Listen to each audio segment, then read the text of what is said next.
President Cyril Ramaphosa has taken part in the CEO City Cleanup campaign in Kliptown, Johannesburg, joining the Executive Mayor Dada Morero and over 70 CEOs from Johannesburg's private sector. This high-profile activation is a collaboration with business to build a cleaner, safer and more competitive Johannesburg. It was launched earlier this week by Mayor Morero. It unites city entities, business leaders and community stakeholders for joint action aimed at restoring dignity, order and pride across Johannesburg.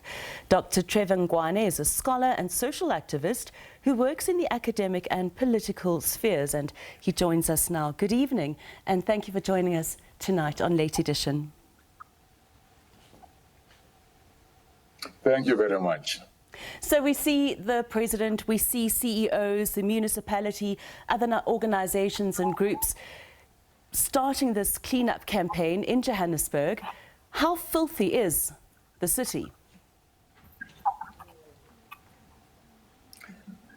Well, if you go anywhere in Johannesburg, it's towns of rubbish. You go to the inner city, you go to Kliptown, where the Freedom Charter was written.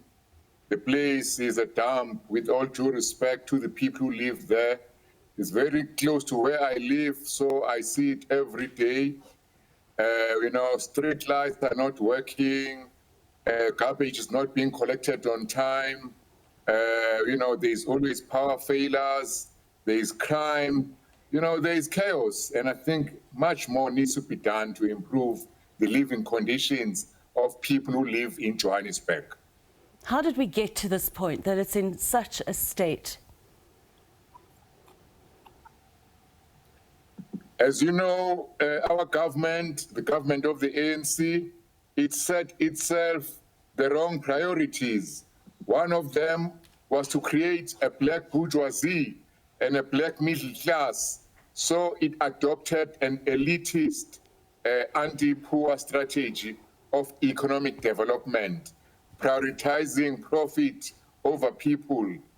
The spirit of self-enrichment confused our leaders, it confused government officials and the politicians. They were no longer focusing on maintaining our roads, maintaining our parks.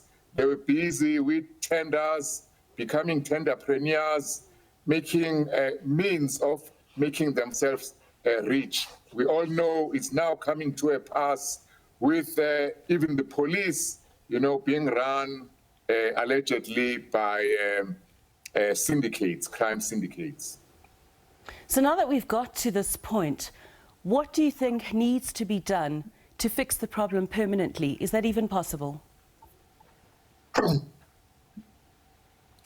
I think what we saw today with the president going to clean up Kliptown, it's a good thing, but it's a cosmetic change. We want to clean up the rot, the corruption, the neglect. We need sustainable solutions.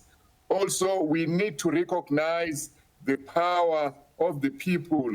People have got their organizations, they've got community policing forums, ward committees, youth clubs, youth groups.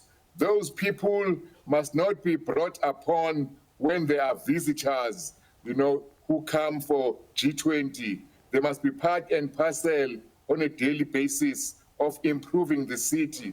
They must be part of what I can call participatory budgeting.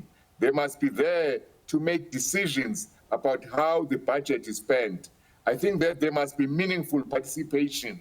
I think that it's important that the politicians start to listen to the people, involve them, and fund grassroots initiatives, such as making sure that ordinary people can monitor crime, monitor, street lights, and all those everyday things which make life bearable.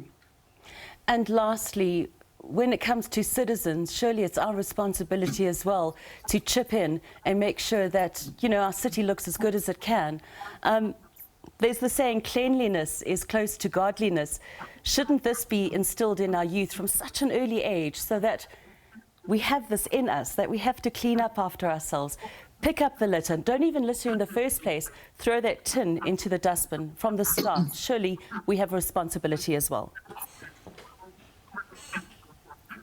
Yes, indeed, indeed. But as you know, with young people, I've got kids, they do what you do, not what you say. So we also need a government which is a good role player, a good role model. So Pick It Up must be there, to collect the waste when there are dams. So, we need strong political leadership with a political will.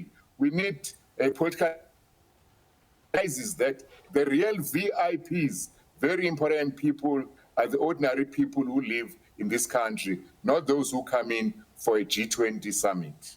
I understand exactly what you're saying. That's a really great point to end off on. Thank you so much for your time this evening.